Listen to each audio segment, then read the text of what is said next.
Welcome to Mansi brisk knowledge channel. तो start करते हैं वीकली करंट अफेयर्स, जिसमें 16 टू 23 जून 2021 के जितने भी इम्पॉर्टेंट करंट अफेयर्स बनते हैं वो इस वीडियो में एडेड हैं। ठीक है, इस वीडियो में कुछ जनरल नॉलेज के कुछ इम्पॉर्टेंट क्वेश्चन भी एडेड हैं, तो वीडियो को एंड तक देखें। वीडियो हेल्पफुल लगे तो वीडियो को लाइक करें, शेयर करें, चैनल को सब्सक्राइब करें। इस वीडियो की पीडीएफ आपको डिस्क्रिप्शन में लिंक टेलीग्राम चैनल पर उपलब्ध हो जाएगी, आप वहां ज्वाइन कर वहां से डाउनलोड कर लें। तो स्टार्ट करते हैं आज के इम्पॉर्टेंट क्वेश्चन। तो फर्स्ट क्वेश्चन है हमारा, हाल ही में ईरान के राष्ट्रपति कौन बने हैं? मोहसिन रिज़ाई, इब्राहिम रईसी, नफ्ताली बेनेट या हसन रूहानी? तो इब्राहिम रईसी को बनाया गया है ईरान का राष्ट्रपति। इन्होंने हसन रूहानी की जगह ली है। इन्होंने मोहसिन रिज़ाई को हराकर ईरान के राष्ट्रपति बने हैं। ये इब्राहिम रईसी हैं, ये 8वें नंबर के हैं ईरान के राष्ट्रपति। अब हम कुछ ऑप्शन की बात करें तो नफ्ताली बेनेट को बनाया गया है इजराइल के, ये नए प्राइम मिनिस्टर हैं। मैप में देखें तो ईरान भारत की वेस्ट पोजीशन पे है। ओके, ये एक एशिया कॉन्टिनेंट का कंट्री है। ठीक है, इसकी कैपिटल तेहरान है और यहाँ की जो संसद है, संसद का नाम है मजलिस। ठीक है, मजलिस है यहाँ की संसद का नाम। ओके, जो ईरान है वो एक पर्शियन कंट्री है। नेक्स्ट क्वेश्चन की बात करें तो हमारा नेक्स्ट क्वेश्चन है, रायथू बंधु योजना किस राज्य के द्वारा शुरू की गई? महाराष्ट्र, मध्य प्रदेश, उत्तर प्रदेश या तेलंगाना? तो जो रायथू बंधु जो योजना है वो तेलंगाना गवर्नमेंट के द्वारा शुरू की गई। रायथू बंधु जो योजना है ये किसान से रिलेटेड है। ये जो योजना है 2020 में शुरू की गई थी तेलंगाना गवर्नमेंट के द्वारा। ठीक है, ये जो योजना के तहत ये है कि क्या बोलते किसानों को निवेश दिया जाएगा। जो किसी खेत के जो मालिक है उनको क्या बोलते निवेश दिया जाएगा। जो किसी खेत का जो किसान मुखिया होता है उसको निवेश दिया जाएगा रायथू बंधु परियोजना के योजना के तहत। अब इसमें मॉडिफाइड ये किया गया है कि जो पुअर फार्मर्स हैं, जैसे गरीब किसान हैं, तो उनको क्या बोलते इकोनॉमिकली हेल्प की जाएगी, आर्थिक सहायता की जाएगी रायथू बंधु योजना के तहत। इस योजना के तहत क्या होगा कि जो किसान हैं उनको एक साल में 2 बार आर्थिक सहायता दी जाएगी। जो सहायता दी जाएगी उसकी राशि 4,000 होगी। ओके, अब नेक्स्ट क्वेश्चन देखते हैं। अब हम तेलंगाना राज्य को मैप में देखें तो इंडिया मैप में तेलंगाना इस पोजीशन पे लोकेटेड है, इस पोजीशन पे। ओके, ये आंध्र प्रदेश से 2 जून 2014 में अलग हुआ। तेलंगाना की जो कैपिटल है वो है हैदराबाद। यहाँ के जो गवर्नर हैं ये हैं तमिलसाई सुंदरराजन, यहाँ के गवर्नर हैं। और यहाँ के जो मुख्यमंत्री हैं ये हैं KC Rao. Okay, next question, deep ocean mission किस देश ने शुरू किया है? इजराइल, चीन, रूस या भारत? तो भारत देश ने डीप ओशियन मिशन को स्टार्ट किया है। तो डीप ओशियन मिशन में नाम ही से पता लग रहा है कि डीप ओशियन गहरे समुद्र से रिलेटेड है ये मिशन।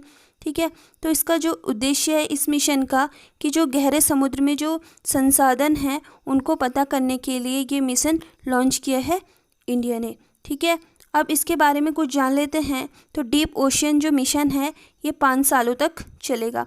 मीन्स जो डीप ओशियन मिशन की वैलिडिटी है वो 5 ईयर की है। ओके, अब हम नेक्स्ट क्वेश्चन की तरफ बढ़ते हैं। हाल ही में मिल्खा सिंह का निधन हुआ है, वे किस क्षेत्र से संबंधित थे? राजनीति, खेल, लेखक या सिनेमा? तो जो मिल्खा सिंह है इन पर मूवी भी बनी है। तो मिल्खा सिंह है वो खेल से रिलेटेड हैं। ठीक है, अब ये इम्पॉर्टेंट हो जाता है तो इनके बारे में कुछ जान लेते हैं। तो इनको फ्लाइंग सिख कहते हैं, फ्लाइंग सिख। ओके, अब ये इम्पॉर्टेंट बन जाता है कि इनको फ्लाइंग सिख किसने कहा पहली बार? तो जो पाकिस्तान के जो पूर्व राष्ट्रपति हैं आयूब खान, उनके द्वारा मिल्खा सिंह को पहली बार फ्लाइंग सिख कहा गया। ठीक है, जो मिल्खा सिंह हैं ये 1958 1962 में भारत के लिए एशिया मैच में गोल्ड लाए हैं। ठीक है, इनकी एक बुक है जो इम्पॉर्टेंट बन जाती है। तो मिल्खा सिंह की बुक का नाम है the race of my life, मेरी ज़िंदगी की रेस, इनकी क्या है, बुक का नाम है। ओके, अब हम एक इम्पॉर्टेंट चीज़ है, तो एक है मिल्खा सिंह। मिल्खा सिंह खेल से संबंधित हैं और खेल भी एथलेटिक्स से संबंधित हैं, ये धावक। ठीक है, अब दूसरा एक इम्पॉर्टेंट है जो कंफ्यूज करता है, एक तो है मिल्खा सिंह और एक है जीव मिल्खा सिंह। ठीक है, तो जो जीव मिल्खा सिंह है ये इंडियन गोल्फर हैं। ठीक है, तो इसमें कंफ्यूज नहीं होना कि मिल्खा सिंह और जीव मिल्खा सिंह। तो जो मिल्खा सिंह है वो खेल से रिलेटेड है, दोनों खेल से रिलेटेड है, पर जो मिल्खा सिंह थे वो एथलेटिक्स मीन्स धावक से रिलेटेड थे, और जो मिल्खा सिंह है वो एक इंडियन गोल्फर है। ओके, अब हम नेक्स्ट बात करें तो प्रोजेक्ट ऑक्सीजन फॉर इंडिया किसके द्वारा लॉन्च किया गया? नीति आयोग, भारत सरकार, नाबार्ड या स्वास्थ्य मंत्रालय? भारत सरकार। तो भारत सरकार के द्वारा project O2 for India launch किया गया। प्रोजेक्ट O2 फॉर इंडिया, इसका उद्देश्य क्या है? जो हॉस्पिटल्स में ऑक्सीजन बेडशीट हैं उनकी बढ़ती मांगों को पूरा करने के लिए देश में project O2 for India Bharat सरकार द्वारा चलाया गया। ठीक है, नेक्स्ट क्वेश्चन देखें। वर्ल्ड गिविंग इंडेक्स में देश का कौन सा स्थान प्राप्त हुआ है? 12वां, 32, 14वां या 10वां? तो भारत की अच्छी ही रैंक है इसमें, तो वर्ल्ड गिविंग इंडेक्स में भारत की 14वीं रैंक है। अब पता होना चाहिए कि पहली रैंक किसकी है, तो पहली रैंक है इंडोनेशिया। ठीक है, इंडोनेशिया देश की क्या बोलते हैं, इसमें पहली रैंक है। अब हम जानते हैं कि वर्ल्ड गिविंग इंडेक्स है ये कौन लॉन्च करता है, कौन रिपोर्ट जारी करता है इस इंडेक्स की? तो जो चैरिटी एंड फाउंडेशन है उनके द्वारा वर्ल्ड गिविंग इंडेक्स लॉन्च किया जाता है। वर्ल्ड गिविंग इंडेक्स में यह है कि विश्व का जो धर्मार्थ देश है, जो सबसे ज़्यादा मदद करता है, उस देश की रिपोर्ट जारी करता है कौन? चैरिटी एंड फाउंडेशन के द्वारा वर्ल्ड गिविंग इंडेक्स की रिपोर्ट जारी की जाती है, जिसका हेडक्वार्टर यूनाइटेड किंगडम UK में स्थित है। अब नेक्स्ट क्वेश्चन की बात करें तो हमारा नेक्स्ट क्वेश्चन है, संकल्प से सिद्धि मिशन वन धन किसके द्वारा लॉन्च किया गया? हर्षवर्धन सिंह, राजनाथ सिंह, प्रहलाद पटेल या अर्जुन मुंडा? तो जो संकल्प से सिद्धि मिशन है ये अर्जुन मुंडा के द्वारा लॉन्च किया गया। अब हम ये जान लेते हैं, तो जो अर्जुन मुंडा है वो जनजातीय मामले के हमारे केंद्रीय मिनिस्टर हैं। ठीक है, अब जान लेते हैं कि जो संकल्प से सिद्धि मिशन 1 है ये किन के लिए शुरुआत किया गया? तो जो आदिवासी लोग हैं उनके लिए संकल्प से सिद्धि मिशन अर्जुन मुंडा, जो कि हमारे जनजातीय मामले के मिनिस्टर हैं, उनके द्वारा लॉन्च किया गया। अब है क्या इसमें, तो जान लेते हैं। जो देश में जो आदिवासी लोगों के जो प्रोडक्ट्स हैं उनको क्या बोलते हैं? GI टैग प्रमाणित करवाना इस जो लॉन्च है इस योजना का उद्देश्य है, संकल्प से सिद्धि मिशन 1 धन का उद्देश्य है। ठीक है, जो अर्जुन मुंडा हैं वो झारखंड की सीट से सांसद हैं। ओके, नेक्स्ट क्वेश्चन देखें। माइक्रोसॉफ्ट का अध्यक्ष किसे नियुक्त किया गया? विनीता गुप्ता, सुरेश मुकुंद, सत्या नडेला या जॉन थॉमसन? तो जो माइक्रोसॉफ्ट का जो अध्यक्ष है ये भारतीय मूल के हैं, सत्या नडेला, इनको माइक्रोसॉफ्ट का अध्यक्ष नियुक्त किया गया।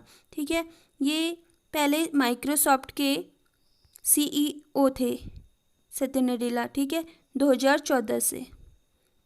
ओके, अब हम बात कर लेते हैं, माइक्रोसॉफ्ट के जो संस्थापक हैं बिल गेट्स हैं, और इससे पहले माइक्रोसॉफ्ट का जो अध्यक्ष था वो है जॉन थॉमसन, जिसका जो स्थान है सत्या नडेला ने लिया है। ओके, नेक्स्ट क्वेश्चन देखें। तो नेक्स्ट क्वेश्चन है हमारा, सतत विकास रिपोर्ट 2021 में भारत की रैंकिंग कौन सी रही है? 121, 120, 65 या 84? तो सतत विकास रिपोर्ट 2021 में भारत की जो रैंकिंग है 120 रही है सतत विकास रिपोर्ट में। ओके, अब हम पहले जान लेते हैं। तो फर्स्ट रैंकिंग में रहा है स्वीडन और डेनमार्क के जो कंट्री है वो सतत विकास रिपोर्ट 2021 में फर्स्ट रैंक में रहा है। ठीक है, इसकी जो रिपोर्ट है सतत विकास रिपोर्ट है वो एनुअली आती है। ठीक है, इसमें जो कंट्री है शामिल कंट्री है 193 कंट्री है, जिसमें भारत का स्थान क्या बोलते हैं 120 आया है। ठीक है, जो सतत विकास रिपोर्ट है वो 17 लक्ष्यों पर आधारित होती है। ठीक है, जो कि वार्षिक में आती है ये रिपोर्ट। ओके, नेक्स्ट क्वेश्चन देखें। तो नेक्स्ट क्वेश्चन है अंतर्राष्ट्रीय योग दिवस मनाया गया 20 जून, 23 जून, 22 जून या 21 जून? तो अंतर्राष्ट्रीय जो योगा दिवस है वो 21 जून को मनाया गया। अब 21 जून को ही क्यों मनाया जाता है? तो 21 जून को इसलिए मनाया जाता है कि 21 जून क्या होता है, सबसे बड़ा दिन होता है साल का। ठीक है, अब हम जान लेते हैं। तो 21 जून 2015 से मनाया गया अंतर्राष्ट्रीय योगा दिवस, मतलब जो फर्स्ट अंतर्राष्ट्रीय योगा दिवस मनाया गया है वो 21 जून 2015 को मनाया गया है। ठीक है, इस बार की जो थीम होती है वो थीम अंतर्राष्ट्रीय योग दिवस की जो इस बार की थीम है वो है योगा फॉर वेल बीइंग है इस बार की थीम। ठीक है, नेक्स्ट क्वेश्चन, किस देश ने हवाई लेजर हथियार का परीक्षण किया? जापान, अमेरिका, इजराइल या चाइना? तो हमारा आंसर है इजराइल। तो इजराइल देश ने हवाई लेजर हथियार का परीक्षण किया है। अब इसका यूज़ क्या है इस हवाई लेजर हथियार का? तो इसका यूज है कि जो हवा में ड्रोन होते हैं, जो जासूसी देश हैं उनके जो ड्रोन हैं उनको ये एक ही बार में मार सकता है हवाई लेजर हथियार के जरिए। इजराइल को मैप में देखें तो इजराइल इस पोजीशन पे लोकेटेड है एशिया महाद्वीप में। जूम करके देखें तो ये पोजीशन यहाँ पे आ जाती है। ये भूमध्य जो सागर से लगी हुई एक कंट्री है। इजराइल की जो कैपिटल है जेरूशलम है। यहाँ के जो हाल ही में बने जो प्राइम मिनिस्टर हैं नफ्ताली बेनेट हैं। यहाँ की जो संसद है उसको नेसेट कहते हैं। नेसेट कहते हैं संसद, इजराइल की संसद को। जो संसद है वो पेपर पॉइंट ऑफ व्यू से इम्पॉर्टेंट होता है, तो मैं वीडियो में उनको इंक्लूड करती रहती हूँ। ओके, नेक्स्ट बात करें तो कुछ इम्पॉर्टेंट इस वीक में जो बुक्स है वो जो इम्पॉर्टेंट है उसको हमने लिया है। तो बिलीव बुक है वो लिखी है भारतीय जो क्रिकेटर है सुरेश रैना, उनके द्वारा बिलीव बुक्स लिखी गई है। ओके, दूसरी है beyond here and other poems. ये जो बुक है ये विष्णुपाद सेठी द्वारा लिखी गई है। ठीक है, the nutmeg curses parcel for a planet crisis. जो प्लैनेट क्राइसिस के बारे में जो बुक लिखी है वो लिखी है जो अमिताभ घोष ने। ठीक है, जो अमिताभ घोष हैं इन्हें 54वां ज्ञानपीठ पुरस्कार मिल चुका है। ठीक है, और जो अमिताभ घोष हैं वो क्या बोलते हैं भारतीय एक अंग्रेजी माध्यम के क्या बोलते हैं एक लेखककार है। तो जो इसमें से सबसे इम्पॉर्टेंट है बुक्स में ये वाला है। ठीक है, तो जो अमिताभ घोष के द्वारा जो लिखी है पेरल्स फॉर प्लैनेट क्राइसिस ये इम्पॉर्टेंट है, सबसे इम्पॉर्टेंट ये वाला है। ठीक है, वीडियो हेल्पफुल लगे तो वीडियो को लाइक करें, शेयर करें, चैनल को सब्सक्राइब करें। Thanks for watching.